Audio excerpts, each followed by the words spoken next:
नमस्ते नमस्कार साथीहरु, स्वागत छ हजुरलाई मेरो युट्युब च्यानल मेरा टिप्स एन्ड ट्रिक्समा। आज हामी यस भिडियोमा कुरा गर्दैछौँ CTEVT को क्लासिफाइड स्कलरशिप फर्ममा हजुरको यदि कुनै मिस्टेक भएको छ भने त्यसलाई सच्याउन सकिन्छ कि सकिदैन, कसरी सच्याउन सकिन्छ अथवा अर्को फर्म फिलअप गर्न सकिन्छ कि सकिदैन, यसको बारेमा आज हामी यस भिडियोमा कुरा गर्छौँ।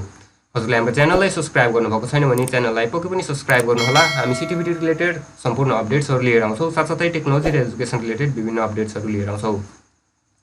र अब आजको विषयमा कुरा गर्दाखेरि यो भिडियोमा जुन हाम्रो विषय रहेको छ, टपिक रहेको छ, CTEVT को क्लासिफाइड स्कलरशिप फर्मलाई सच्याउन सकिन्छ कि सकिँदैन अथवा अर्को फर्म पहिलो फर्मलाई रद्द गरेर अर्को फर्म फिलअप गर्न सकिन्छ कि सकिँदैन अथवा अर्को फ्याकल्टीमा फेरि पनि दुईटा फ्याकल्टीमा फर्म भर्न सकिन्छ कि सकिँदैन, यी सबै कुराहरूको एन्सर हाम्रो दिने नै छु, म दिँदैछु यस भिडियोमा। सबभन्दा पहिले त हजुरको दुईवटा फ्याकल्टीमा हजुरले फर्म भर्न सक्नुहुन्छ कि हुँदैन। हजुरले दुईवटा फ्याकल्टीमा चाहिँ CTEVT को क्लासिफाइड स्कलरशिपमा फर्म भर्न सक्नुहुन्न, तर हजुरले CTEVT को फुल पेइङतर्फ चाहिँ फर्म भर्न सक्नुहुन्छ। त्यसको लागि चाहिँ मैले छुट्टै भिडियो अलरेडी पब्लिस गरिसकेको छु। दुईटा फुल पेइङतर्फ दुईटा इन्स्टिट्युटमा फर्म भर्न सकिन्छ कि सकिँदैन भन्ने बारे चाहिँ त्यो भिडियोको लिङ्क चाहिँ हजुरले डिस्क्रिप्सनमा पाउन सक्नुहुन्छ, साथसाथै माथि आई बटनमा पाउनुहुनेछ। त्यो भिडियो हेर्न चाहनुहुन्छ भने हेर्न सक्नुहुन्छ। र यता क्लासिफाइड स्कलरशिपतर्फ चाहिँ हजुरले दुईवटा फ्याकल्टीमा चाहिँ हजुरले फर्म भर्न सक्नुहुन्न।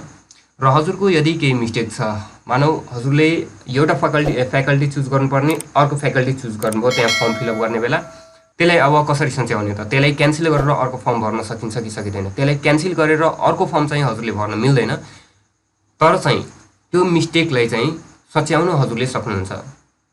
तर के थियो भने मैले यसभन्दा पहिले धेरै साथीहरूलाई चाहिँ सच्याउन सकिँदैन भनेर भनेको थिएँ, किनभने मैले CTEVT मा बुझ्दाखेरि धेरैपल्ट मैले बुझेको थिएँ। यसभन्दा पहिले पनि 2-3 पल्ट 4 पल्ट जति मैले बुझेको थिएँ CTEVT मा, र त्यहाँबाट चाहिँ हजुरले सच्याउन मिल्दैन अथवा अर्को फर्म पनि फिलअप गर्न मिल्दैन भनेर मलाई एन्सर आएको थियो।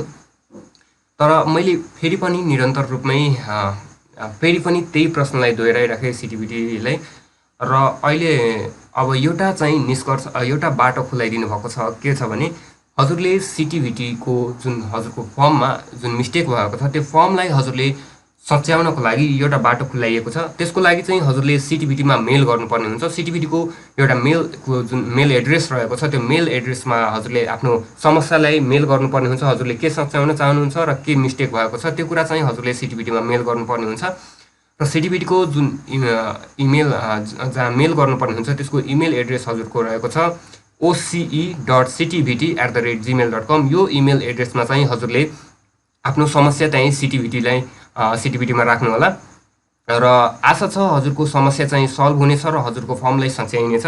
त्यहाँ हजुरको फर्ममा के छुटेको छ अथवा के सच्याउनु पर्ने छ र के मिस्टेक भएको छ त्यो चाहिँ CTEVT मा मेल गर्नुहोला यस इमेल एड्रेसमा। र हाम्रो जानकारी यो भिडियोमा यति नै थियो। हस्त, धन्यवाद, बाइ बाइ।